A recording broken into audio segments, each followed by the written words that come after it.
It's Friday. We've got Rob Crilly in the house. WashingtonExaminer.com/secrets. You want to go there, WashingtonExaminer.com/secrets. You can sign up for his free newsletter. It comes out every single day.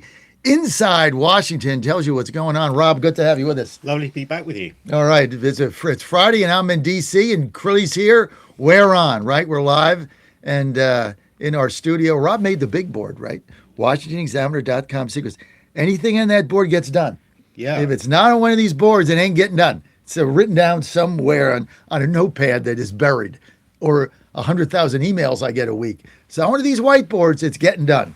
So you made it. You made it right in the bottom there. How do you keep track? I mean, are you still looking at the ones right over here? I mean, this one you can see. Well, this one, you can see that one. I mean, I got my customers I got to sell. I got the West Virginia things that my team's got to sell there. That's what I drive Pasqua and Statler bananas because I got it right in front of me. I've got, what I'm doing every day. I've got what my show's about. Then I've got the guests I got to have on all right here. And then that's my to-do list there. You know the best thing about these whiteboards? You don't have to plug them in. You don't have to charge them up. You're good to go. This is the way I roll, right? This is the way, because I want to see everything. Old school. I'm visual. Rob comes in and he sees my reporter pad here, my notebook. Between the two of us, I think we're the last two people in the country that use these. In the press briefing room, I'll take these out, and people think I'm like some kind of Neanderthal because they want their phones on. And no, I got to write down what she says. I got to write it down. Well, if I write it down, it goes into my brain, right? You remember it, you've worked it out, and you've gone like this. I see people now, they take notes on their phones, but it just feels then that becomes an additional thing you've got to worry about. Do I have the right app? Do I press the wrong button? Do I need to try and record something at the same time? I like to keep everything separate. So I got my notes. My phone, maybe I'll be recording the briefing, doing something like that with it. I'm using my phone, but it's the notebook where I can remember stuff and organize my thoughts. The same thing here. Sure. And then when you go, I'll do a post. I'll do a TikTok post immediately after it, right in the White House lawn, and I go right from my notes. Yeah. And remember too, I'm in real time filtering out what I don't think is important. Yeah. And writing down what I think is important. Of course, I can go over it again and change it, but some of the stuff that and of course the dumb questions that you get in there that we go off to deal with. But so I think it's better because you can work so much faster because I can go out of that meeting, pop my cam up right on the lawn, right in Pebble Beach there, and do my video, and it's right from my notes. And it's 4 minutes and everything is there. I don't have to download, record, send it to get transcribed. It's all right there. Boom. And it doesn't have to be charged up. But look, we're in danger. I mean, you're the Godzilla of truth. We're dinosaurs, man. We're the last ones standing when it comes to notebooks. I'm worried. The office where I work now, there's a stationery cupboard and there's a stack of notebooks. I go and help myself. One day, I know I'm going to come in and there's no notebooks because they're not going to bother ordering. Take them all and bring them home. Yeah, because that's what Ann said to me. She said, these are getting tougher to find online because nobody makes them anymore. And people look at you there. There's only one other person that takes handwritten notes in that briefing room that I have seen, and that is Karen. And I think she's with either ABC or NBC. Red hair. Right, I know. Karen Travers. Yeah, good reporter. Oh, she's a good lady, and she coaches her girls' softball team. And a really nice lady. She's the only, but she doesn't do it on our pad. She has a seat, right? So lucky her. But a very nice lady, but she has a pad out. Yeah. She saved my life once on a trip, Air Force One trip with the previous president. We were going to Madrid and Germany. There was a G7 and a NATO. I get on the plane and I realize I've forgotten my laptop charger. Thankfully, she had the exact same laptop, exact same charger, and she let me use it. Otherwise, I would have been stuffed. So, yeah, I think you may disagree politically with some of the people in the room, but look, a reporter in trouble, you share your gear, and there's a certain collegiate spirit to that. I mean, I don't agree with a lot of them, but there's some really nice people in there, Karen being one of them. Mm-hmm. And so many others, and I just, you just try to go. And then, of course, then there's there's a stand-up crew. What, the ones who fit into the aisles down the side? Oh my God. Well, you and I are standing up. We're Yep, stand-up crew, and yep. but I've staked out. I'm lucky because I've been there a long time. I've been there. This is I guess since 17, right? So 17 plus 10, 9 years or whatever. But I have my standout stake, and I'm a big guy, so I'm going to stand where I'm going to stand. Yeah, yeah. Period. Yeah. And I've been doing this long enough where some newbie comes in and they try to get ahead of me. That's fine. I mean, I'm a gentleman. But at the end of the day, I got my spot that I stand. I'm standing there, and luckily I'm tall enough where I can still be seen. If I was short, I mean, you wouldn't have a shot in it. Yeah. It's tricky. It's tricky. I don't go to all the briefings, and like you have to get there an hour beforehand to get your spot. Yeah. So And she starts 30 minutes late. she does. So it's an hour and 30 and then 45 minutes. So you got basically almost 2 hours and 50 minutes where you have to stand up. Yeah. And for my age, it's tough. It gets tough. Yeah, and it's a big chunk of your day. I mean, Yeah. you're lucky that your show goes out at this time, so you have the middle of the day. But like my deadline tends to be around midday, so I can get busy, and I don't want to be hanging out at the White House for 2 hours at that time of day necessarily. I get it, right? Got to get a lot done. So we got Rob Crilly with us, WashingtonExaminer.com secrets. You can get it there. It's free.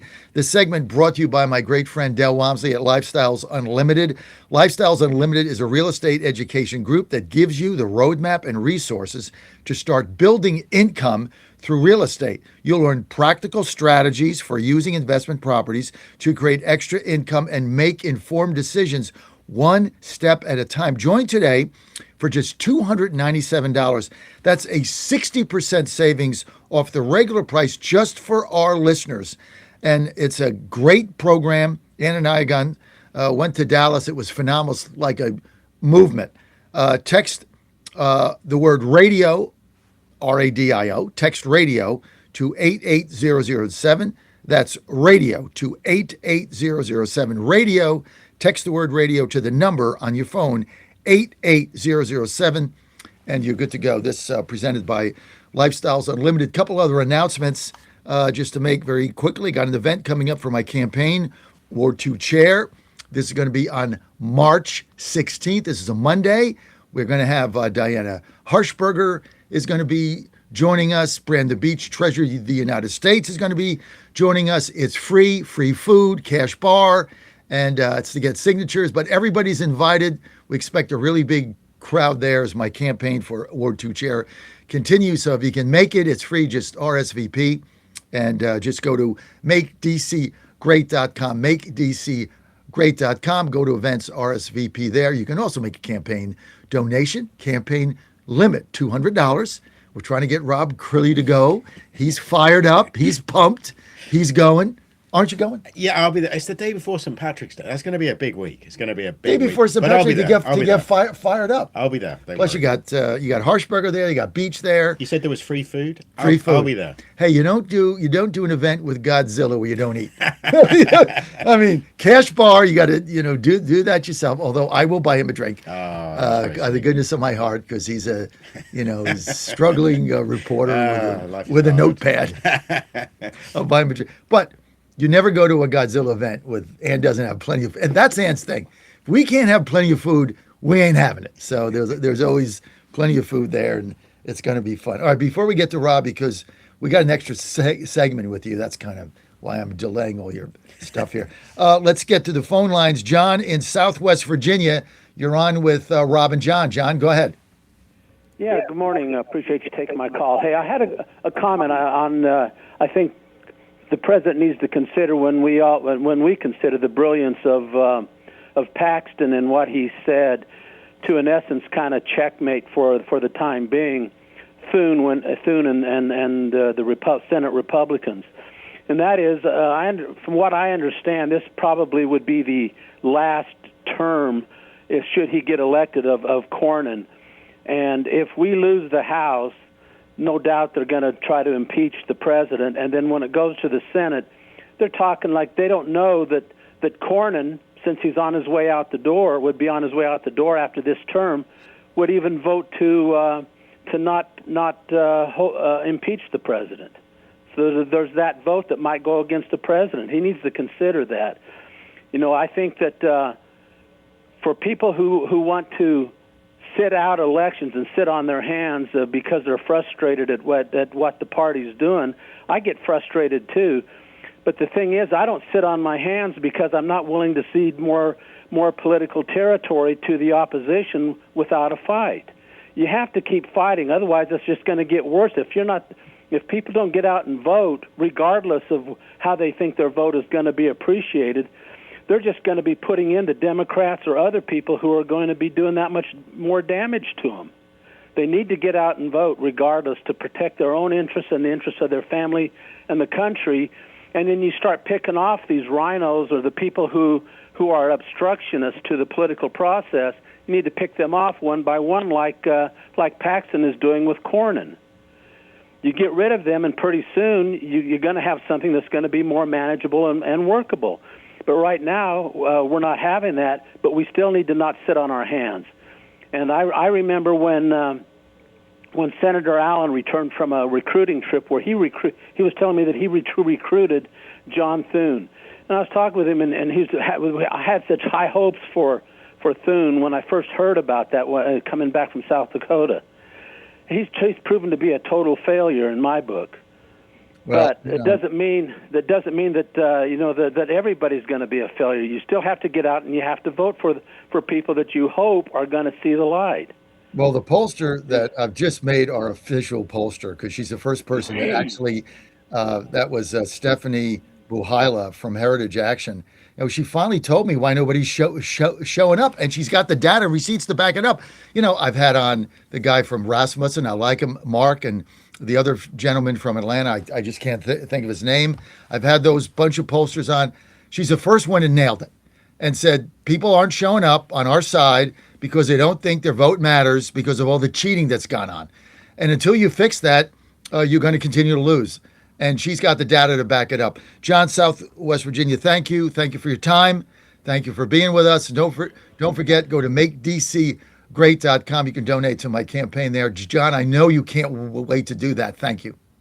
We'll do her. Thanks, Johnny.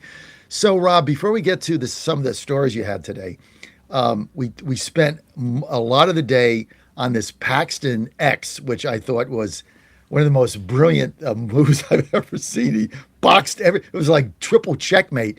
What did you think of that? I guess one question I have is we don't have the nomination yet.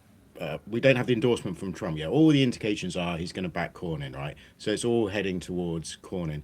My question is, can Paxton win? I mean, I guess what he's saying is we can avoid a messy fight. We can avoid, brother versus brother, Republican versus Republican through this primary. But all the indications to me are he didn't do as well in the first round as we thought. Maybe he's done. Like, does he have... But it's really a question for you. Does he have a lot of leverage at the moment? Is it still worth getting Paxton out of the fight? Or is it the case that once the endorsement comes in from Trump, it's all over for him anyway? So does he have as much leverage as he thinks he has? I think he can win. Because the problem with these runoffs, especially when you look at Texas history, is the most motivated people turn out. I remember, I think it was 2014 maybe, when Cruz first ran, and he got in the runoff against the lieutenant governor, who was the establishment candidate. His name started with a D. I can't think of his name. But I remember Cruz saying the night before the primary, get me in this runoff, I'm senator. Right. He got in the runoff. He got beat like 45-25. He got in the runoff, and I think the guy's name was D, started with a D, and he crushed him. Yeah. And the problem that they've got is if you voted for Wesley Hunt, you're not voting for Cornyn. Yeah. If you voted for Paxton, you are turning out. And Las Vegas is going to have a problem getting the Cornyn people to turn out. Turn out for what? The same thing? Oh, well, we have to keep control of the Senate. What's the difference if you don't pass the SAVE Act, if you don't get rid of the filibuster? What good is it? That's the real dilemma that they have. And so Paxton, to me, has all the leverage, coupled with the fact that they're going to have to spend $50 million in negative ads against the guy in 10 weeks. And then if he wins, he's so tarnished. Then you go through the McCormick Oz thing like we did in 22, where Jeff Rowe dumped $40 million on Mehmet Oz. in the primary. Amendment wins by 800 votes. We did a bus tour. We're all celebrating. And then the next day we got up and reality set in. Yeah. That we could never overcome how McCormick and Roe had defined Mehmet Oz, Dr. Oz, going into the general, and we got beat by Fetterman. We could never overcome that. Going to have the same thing. Yeah, yeah. No, I mean, I wasn't expecting this. It came out of nowhere, Paxton's X comment. And like everybody else, I was stunned. And it's the sort of shock move that somebody like Paxton, you should probably be expecting it from, right? He's, he's always got something up his sleeve. But that does remain my question. I mean, I have less visibility into the Cornyn camp than I do the Paxton camp, right? So my phone was blowing up. Well, I guess I've spent more time on MAGA world, the people around Trump, like the people who tend to be with the rebels, with that sort of harder edge. So I just happen to know people involved in the Paxton campaign, in his super PAC, stuff like that. So my phone was blowing up. Brilliant move, brilliant move, brilliant move. So what I have less visibility on is how worried the Cornyn people are about this runoff and what their confidence level is. I mean, the Paxton people will tell you they pushed Cornyn close and they got to the runoff by spending almost nothing. They've done very little in the way of television advertising, so they feel they've got plenty of power up their sleeve if they want to deploy it now. So the Paxton people clearly very confident, but I just wonder where the Cornyn people are on this right now. And also, I'm still kind of curious about where Trump is, right? All the reporting in the last few days, people that I know around Trump are all like, yes, he's going to endorse Cornyn. I never want to predict what the president is going to do. I'm never sure where his mind is. I've got a funny feeling there may be some more twists and turns in this story before we're done.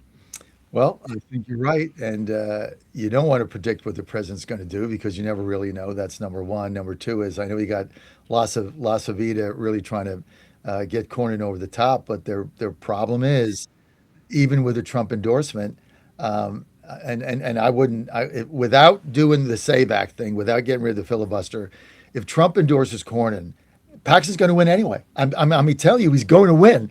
And his base is fired up. And everybody's discounting that, Wesley Hunt got 13.5%. Where are those votes going? Right. They were anti-Cornyn votes. Right. And they liked him better. And I tell you what, and I'm just going to say this publicly, the personal problems that Paxton has, people don't care in this movement. They just, I'm telling you, they don't care. I think I heard he had an affair, he got divorced, his wife was in the state senate, they don't like each other, they're battling over the kids. Yeah, him and like 90 million other people. Right. Like, who cares what's going on in their marriage? It's got nothing to do with me. Let them figure it out. As long as he's not done anything illegal, the hell do I care? I mean, I just don't think we care. What we care about is how are we going to get rid of this filibuster, get the SAVE Act passed so the Democrats can stop cheating? I don't care what is going on in his marriage or if he's got divorced. It's got to do with me. Zero. I just don't think MAGA cares. Well, I mean, we've had a classic example of that this week. I mean, just ask Kristi Noem about these things. I'm sure we'll talk about that at some stage later. But, all the negative headlines in the world count for nothing, essentially, until she tried to throw Trump under the bus, right? And then it was over. And then it was over. This is all about loyalty to the big man. And when you compare the records of Paxton and Cornyn, I mean, the Paxton people are out. I noticed the Twitter feed of one of his super PACs just filled with clips of Cornyn from about 4 or 5 years ago, talking about impeachment, disagreeing with Trump over matters of policy.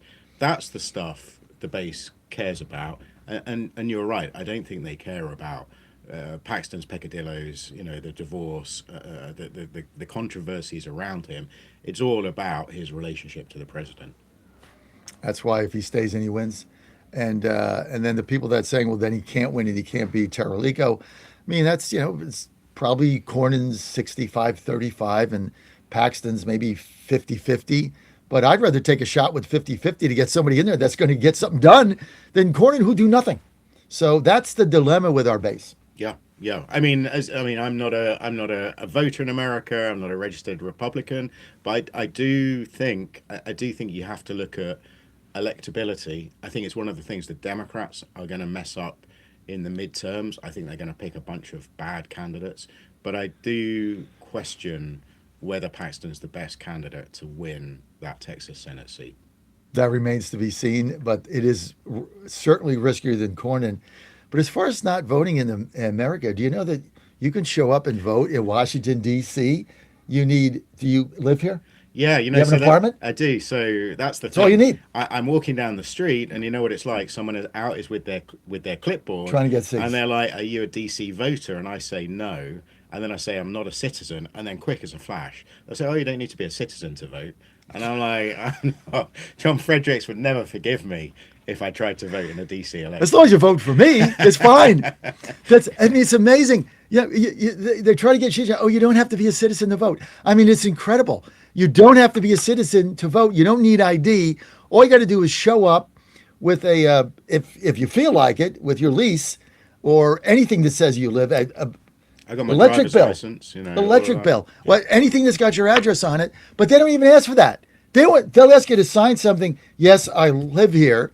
You need no ID, no paperwork, and you just vote. I mean, it's the most incredible system I've ever seen. Like, anybody can vote. You basically can come from Northern Virginia, Maryland, anywhere you want. You just come and vote. You can be the Iranian embassy personnel trying to kill us will vote in the Washington D.C. election. Well, I mean, it's incredible. All I'm going to say is I pay my taxes here, but I have no way of influencing how. So you could use the slogan "No tax without representation," but that's a whole other thing we could get onto. Vote for me. I'm going to lead the non-citizen vote from Rob Crilly. All right, Rob, you're coming to my event, so that's going to get that nailed. We got that now, agreed. Tell us about Washington secrets this week and what you've been covering. Well, it's all Iran. There's been some other stuff we'll talk about with the White House Correspondents' Dinner, but let's start off with Iran. I mean, this has been a huge week for President Donald Trump. Announcing in the early hours of Saturday morning he was launching strikes against Iran. So I dived a little bit inside his decision to launch those strikes in my Monday's Secrets. I spoke to some people familiar with his thinking, and of course the concern of you and people like you as well. What does this mean politically? We've got huge elections coming up in November. We know from public polling that the strikes on Iran are unpopular. They're about, you average it all out, it's about 10 points underwater. Something like 48-50% say they're against it. Somewhere around 38-40% say they're in favor. So that's a negative. But what Trump has told people is let's get in, let's get the job done and get out. He's motivated, his thinking is motivated by the successful operation in Venezuela, for example. And I spoke to some people who'd been close to him in the first term on the national security side of things. And they had an Iranian example. Remember the strike that killed Qasem Soleimani, the head of the Quds force of the IRGC. So this is the guy responsible for running weapons to Hamas, keeping Hezbollah on side, all these terrorist proxies around the region. Very key figure. Everybody said Trump was igniting World War III with that strike.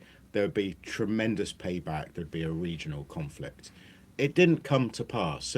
So people who were with him then said he felt vindicated and justified, and he's using the same reasoning now. He believes this is going to be a tremendously successful campaign, and once he's won it, it will be a positive when it comes to the midterms. Now, there's a huge gamble there. The danger is always it doesn't go as well as you've expected, that you end up, I mean, it's the old Pottery Barn thing, right? You break it, you own it. Trump sees it almost as the opposite, according to people I've spoken to, is that he's going to win it, then he owns it. He's going to own the victory. He's supremely confident that this is actually going to be a political win. Now, some of his advisors were saying, no, this is going to be bad. Think about your base that elected you as America First.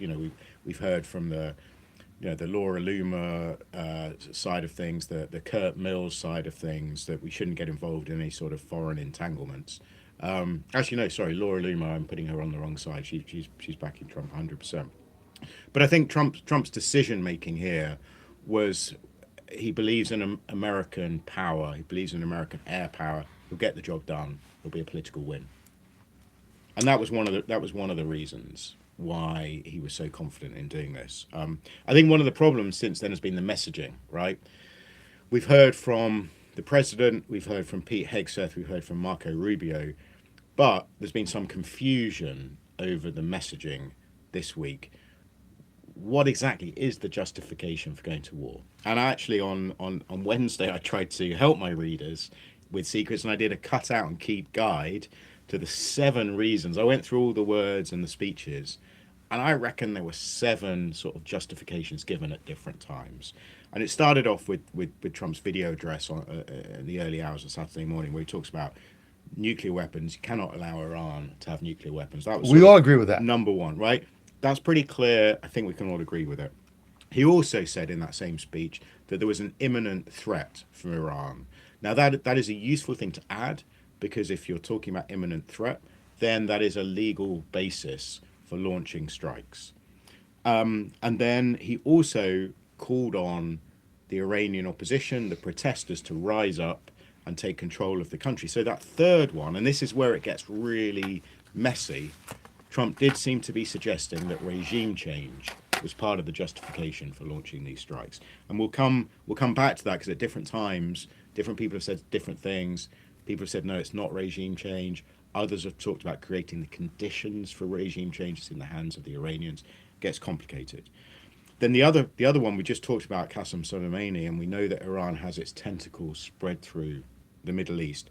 Another justification given, and Marco Rubio have brought this up, other people have brought this up, is the idea of the proxy threats, Iran arming terrorists through the region. That's another reason that's been given. Now, I think another one, super interesting, and this was brought up by Pete Hegseth and Marco Rubio at different times during the week, which is the idea that you should be taking out Iran's ballistic missile threat. We know they have ballistic missiles. They're growing the range all the time. And what that was doing was it was offering a shield under which it could pursue its nuclear ambitions. So what are we up to? We're up to 5 reasons given now.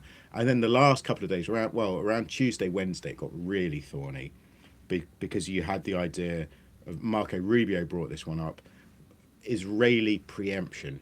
Israel was going to launch strikes on Iran. Regardless. That was going to bring blowback, probably on American bases, troops, diplomatic facilities in the region. So you get in first, Israeli preemption. And then Trump, as he sometimes does, muddled it a little bit later, where he said, well, Iran was going to strike American targets. And he talked about a gut feeling that this was going to happen. Caroline came back to this in the briefing on Wednesday. She said it was a feeling based on fact that Iran was going to act. Now, so look, this is a whole kind of list of justifications.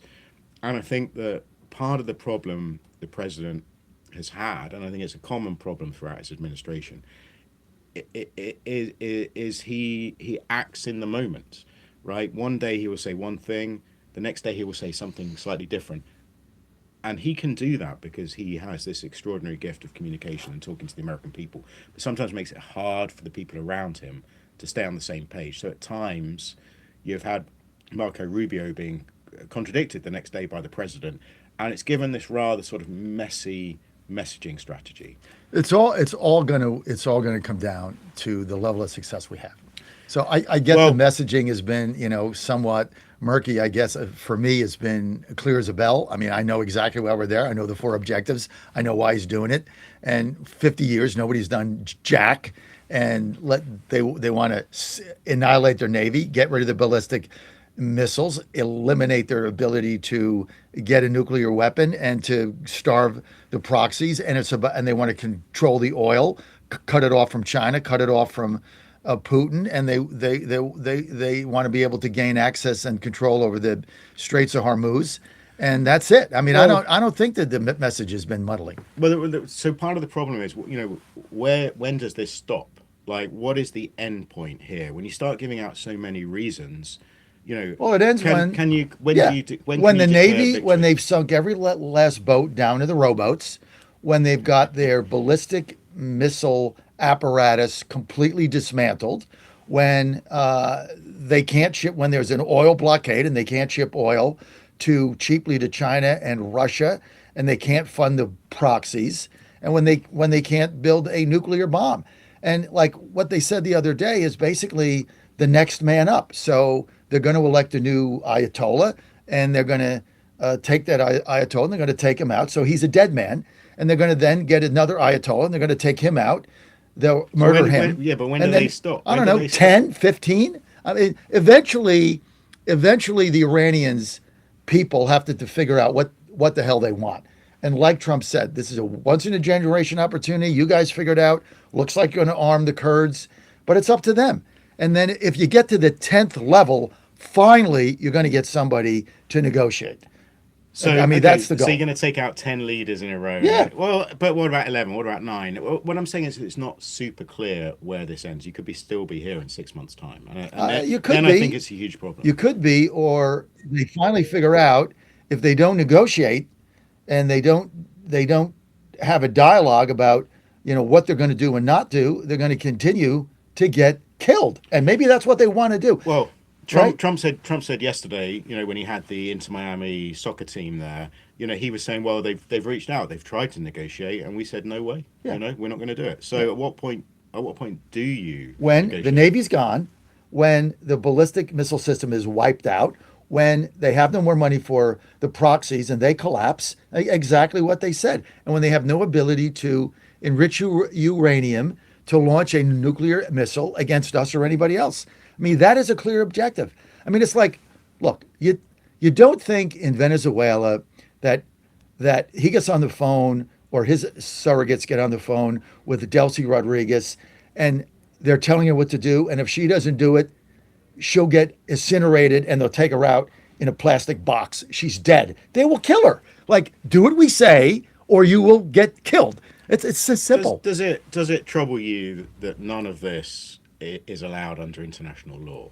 The hell do I care about international law? I care about my law, my country, my ability to keep my family safe. I don't care about internet. What the hell do I care about international law? They can stick it. I want our law. Our law says president has the ability to do this. I don't really give a rat's ass about international law. I think we're sick of that. Sick of the World Trade Organization, the World Court. Well, that's a whole other thing. We're sick of that. That's another thing. But doesn't the rule of international law make the world safer? What if another country wanted to take out President Trump? What if the European Well, that's why I got to Union- stay strong. So it's basically it just comes down to might is right and whatever. the It comes US down to for 50 years this regime has been killing Americans for 50 years. And you know what we've done? Nothing. In fact, we gave them money to kill us. Let's send over pallets of $1.7 billion in cash so they can take the money to kill Americans. Hey, what a great plan. They tried to negotiate, Obama, Biden, Clinton. None of it worked. You can't negotiate with religious fanatics who want to kill you. I mean, so let's kill them first. Hold on, the Iran nuclear deal, the JCPOA, did prevent Iran getting a nuclear bomb. Oh, that's like. Where did you read that? Well, Comic Iran doesn't have a nuclear bomb, right? And it didn't under the JCPOA. But they were getting it under the table. That's why Trump did that other strike. Their goal is to get a nuclear weapon and fire it against Americans. That's their goal. So what are you going to do? Wait and hope that your negotiations work out? I mean, I don't know where you're getting this intelligence from, but they want a nuclear bomb to send to America. I mean, you have better. Are you going to dispute? There's no. Are you going to dispute that they have no not? evidence for this. Are you going to dispute, Rob Crilly, that the Iranian regime has not tried to get a nuclear weapon every which way possible? Are you going to dispute that? They signed up to an international agreement with the United States, the European Union, Russia, and several key other countries, agreeing that in return for sanctions being lifted on their almost destroyed economy, that they would not pursue a nuclear bomb. Now, when Donald Trump pulled out of that agreement, the JCPOA, there was no evidence at that time they were pursuing a bomb. Now, there were plenty of other things they were doing which weren't cool. They were building ballistic missiles. They were backing proxies throughout the region. But there was no evidence at that moment they were pursuing a nuclear bomb. Well, they have evidence of it now, and that's why President Trump took decisive action that I think is going to have a long-term positive effect on the United States, coupled with the fact that the ancillary benefit is, they were selling cheap oil to China and Russia. That's gone. But the other thing here, which I love about what the president has done, is, they laid out their negotiation before the strike. They tried to negotiate. They said, look, we'll lift all the sanctions. Your economy will get better. All you have to do is get rid of your ballistic missiles and get rid of your any ability to get a nuclear bomb. Iran wouldn't do it. They didn't believe that we were going to do what we're going to do. And you haven't even seen it. Like they said yesterday, there's no defense now in the skies, and the assault will be 10x what they had in the first week. So we'll see what happens. I say kill them all. It's like whack-a-mole. One pops up, he's dead. Another one pops up. Eventually, dying's not a good way to make a living. So we'll see what happens. I mean, to your point about air defenses, I mean, I think the evolution of the planes in the sky start off with B-2 bombers, the stealth bombers, which can't be detected. Then they went to, once the air defenses have been degraded to a certain point, they go to B-1s, which just basically use speed to avoid the defenses. Now, the great big lumbering B-52s. Of course, they have no defenses. Yeah, so they have no air defense. But look, I think this is not without cost. I mean, it looks as if, according to the latest New York Times video geolocation analysis, that the US was responsible for bombing a school, killing dozens and dozens of girls who were sheltering there. So look, there is a civilian cost.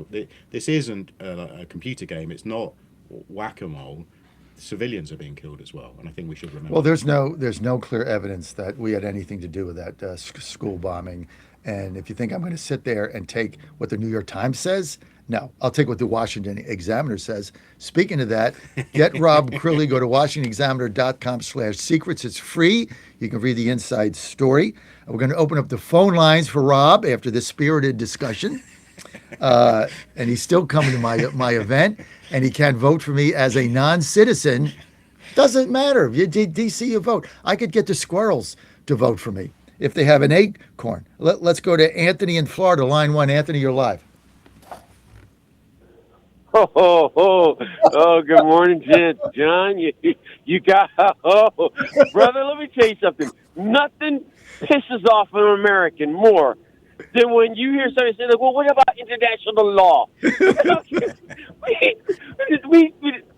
is America. And you're like, might makes right. The British Empire built itself off of might.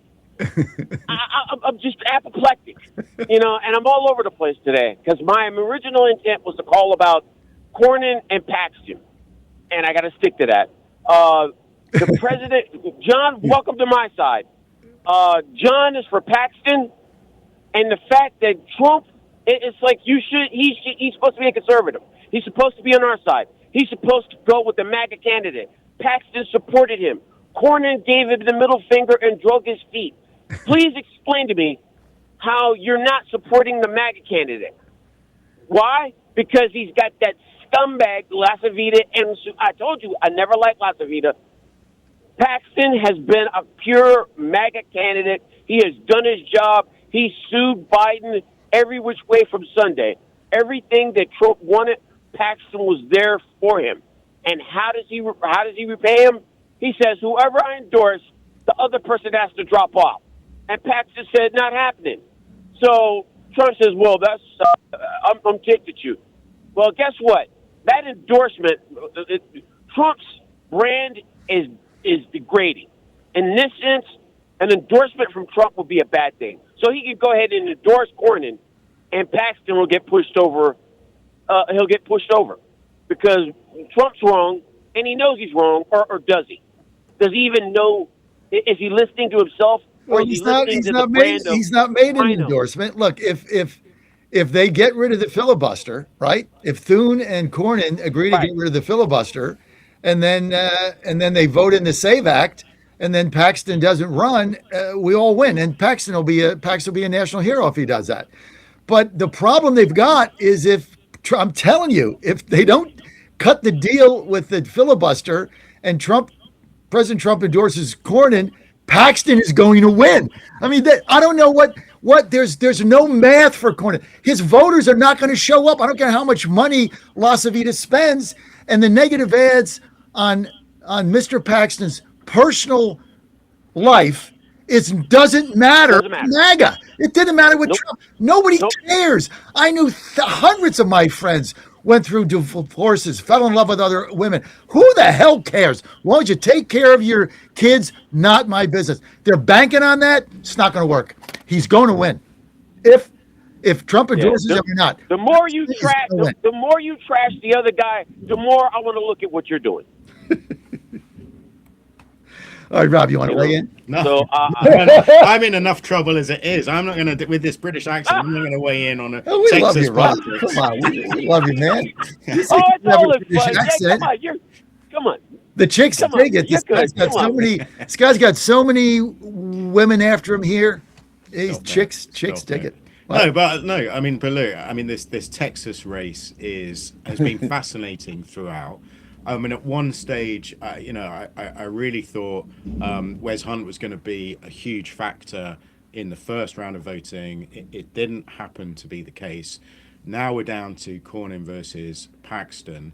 I do kind of think these are tight midterms. You've always got to think about which is the candidate that might win over a few independents, a few Democrats who are worried about the direction of the party.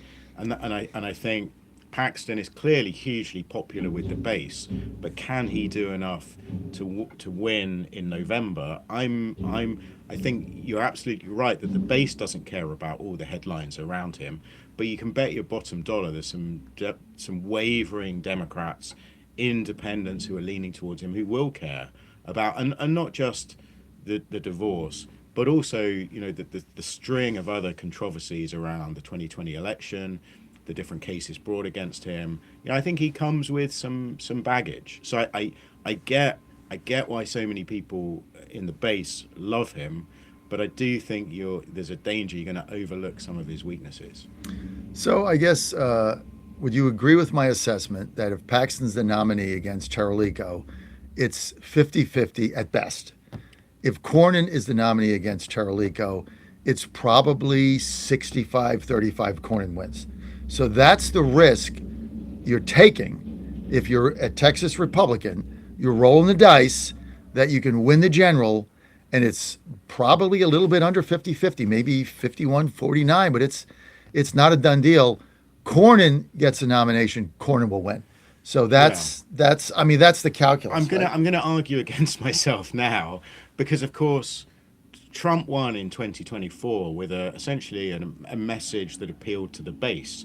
It was a message that was about getting out the base, and he leaned into some of the policies that Democrats and independents didn't like. But in this extraordinary campaign, plenty of people turned out to vote who might not vote that often. Now, Trump can get away with that. Whether or not Paxton can is another matter. When Trump's not on the ballot, do you start to see a lower turnout? Do you mean Paxton or Cornyn? When Trump is on the ballot, what I'm saying is the Paxton strategy would be get out the base, get out the Trump supporters, right? That's how he wins in November, right? But does he have that sort of appeal? Yes, I think he does. Can he do what a Trump can do? Or is it much harder for a Paxton to? I think Paxton's probably the only guy that can do it. Right. And then if I take your argument, that would lessen the odds of Cornyn being a shoo-in. I mean, so he may be less likely to get out some of those Paxton supporters who are like, yeah, I mean, this. But he'll get out. He'll get moderate Democrats will vote for him. Yeah. So that's the trade-off. Yeah, that's a trade-off. So I go again. Cornyn's a nominee, 60-40 Republicans hold the seat. Paxton's a nominee, at best 50-50. And you think that's a gamble worth taking? Yes. Yeah. I'm going to take the gamble because what the hell good is Cornyn in there? He doesn't do anything. Right. You don't pass anything. So screw it. Screw the whole thing. Blow it up. I'm a rebel. MAGA rebel right here. Okay, let's get to let's get to Paul in Georgia, line 2. Paul, you're on with Rob and John. Hey, John. John, concerning the Paxton Cornyn issue, I wish Trump would stop endorsing anybody in the primaries. He just makes it a mess. But we want Paxton to replace Bondi. That's the real solution here. And He can't do it. He can't do it. Paul, for I the love sake it. for It's the sake worth of it. time, Paul, What? he'll never get the Senate. Will never confirm it. It's worth the fight. No, it's worth not. the fight. He It's is fantastic. zero chance. Paul, you got to deal in reality here. Okay, zero Okay. chance. Let me talk about Paul, the zero. let me Zero. talk about the Iran issue. The Iran issue we were talking about earlier. Boy, how quickly people forget what we've been dealing with for 47 years. October 7th, the Hezbollah dropping bombs, the Houthis blowing up ships in the Strait, Beirut, the Marines. We've been walking on pins and needles with these Iranians for 47 years. And it's a joke that we the problem is our politicians, the administration talks too much to the media. Just shut up and ignore the media and do what you got to do. And in 2 weeks, 3 weeks, this will all be done, and it's going to be fantastic. Trump is going to win again. I know it. Paul, from your lips to God's ears, baby. Hey, Paul, don't forget to go to my birthday's coming up, Paul. Don't forget to go to makedc.com and give me a campaign donation for my birthday. Come on, Paul, let's go. Okay. I gotta go. Thanks, bye. Yes, for money, and then you got to go. Okay, Rob, I'm going to give you the final word. Well, I mean, I think all of that is great, but look at the S&P 500. Look at the price of oil. Gas prices are already up. This is not without consequences for Americans. Well, we'll see what happens. Rob Crilly, always good to have you, Rob. I love our spirited discussions. Thanks for having me on. We'll see you next Friday, God willing. If I'm here, I think I'm here next Friday. Then I'm gone for I think a couple of weeks. Let's get to here's what you want to do. You got to download Secrets. It's free. WashingtonExaminer.com/secrets. Just go to WashingtonExaminer.com/secrets. Sign up there every day. Rob Crilly, Inside Baseball, going to tell you what's going on, and you're going to get it free right to your inbox. It's a really fun read. We got a little QR code up there. You can just hit that right on your TV screen, or if it's on your phone, Washington Secrets, Rob Crilly, WashingtonExaminer.com. Rob, thanks for being with us. Thanks for having me on. Really enjoyed it. Okay, guys, be back in a minute. Virginia Gang next.